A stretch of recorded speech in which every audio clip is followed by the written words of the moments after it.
ஒரு பிரியாணி விலாக் பார்க்கலாமா? பிரியாணிக்கு திங்ஸ் வாங்க தான் போகிறோம். நாங்கள் எப்பயுமே பாஸ்மதி அரிசியில் தான் பிரியாணி பண்ணுவோம். ஆனால் இன்றைக்கி ஒரு சேஞ்சுக்கு சீரக சம்பா அரிசியில் வாங்கலான்னு போகிறோம். இங்கே சீரக சம்பா அரிசி 1 கிலோ 990 ஃபில்ஸ், அதாவது 280 ருபீஸ். இது வந்து நாங்கள் ஒரு தமிழ் கடையில் வாங்கினோம், எங்கள் வீட்டு பக்கத்துலேயே இருக்குது. அப்புறம் இங்கே ஒரு ஹோல்சேல் கடை இருக்குது, அங்கே வந்து கொஞ்சம் நல்லா இருக்கிற மாதிரி இருக்கும் திங்ஸ்லாம். ஸோ மிச்ச திங்ஸ்லாம் அங்கே போய் வாங்கலான்னு போகிறோம். இங்கே எந்த சூப்பர் மார்க்கெட் போனாலும் இந்த மாதிரி ரொட்டீஸ் கிடைக்கும். இது பாருங்கள் எவ்வளோ பெருசாக இருக்குன்னு. இதிலே நிறைய டைப்ஸ் ஆஃப் ரொட்டி இருக்குது. 50 ஃபில்ஸ் தான். ஸோ அது வாங்கினாலே நமக்கு பிரேக்ஃபாஸ்ட் கரெக்டாக இருக்கும். இப்போ பார்க்குறது எல்லாமே ப்ரெட்ஸ் தான். So different types of bread இருக்கும். இங்கே வெங்காயம் வந்து 195 ஃபில்ஸ், அதாவது நம்ம ஊருக்கு 55 ருபீஸ். அதனால நான் கொஞ்சம் வெங்காயம் அதிகமாகவே போடுவேன். அப்புறம் இஞ்சி பூண்டு அது வந்து சேர்த்து நான் கொஞ்சம் கொஞ்சம் தான் வாங்கினேன் பிரியாணிக்கு தேவையானது. ஸோ அது 500 ஃபில்ஸ், 141 ருபீஸ் ஆகும். இன்றைக்கி பிரியாணிக்கு மசாலா நான் வந்து பேக்கெட்டில் அந்த மாதிரி எதுவும் போடலை, நம்மளே ஹோல் ஸ்பைசஸ்லாம் அரைச்சி அப்படி பிரியாணி மசாலா பண்ணுறோம்.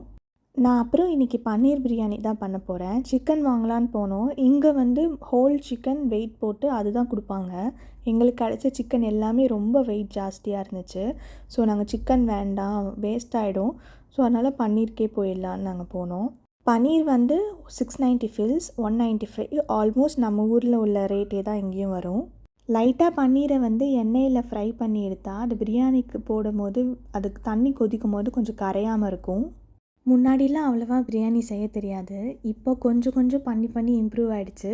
முன்னாடிலாம் குக்கரில் தான் பண்ணுவோம், ஆனால் இப்போ தான் இந்த சட்டி வாங்கி இந்த இதில் பண்ண ஆரம்பிச்சிருக்கேன். தக்காளி வந்து நான் கொஞ்சம் தான் போட்டிருக்கேன், ஏன்னா அதிகமாக தக்காளி போட்டால் அது டேஸ்ட் வேறு மாதிரி மாறிடும்.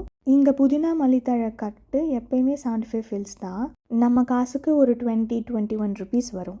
குக்கரை விட இந்த பிரியாணி சட்டியில் பண்ணுறது நல்லாயிருக்கு, நல்லாவும் வருது கொஞ்சம் உதிரி உதிரியாக. தோசைக்கல்லாம் இல்லை எனக்கு அது மேலே சட்டியை வச்சு தம் போடுற மாதிரி.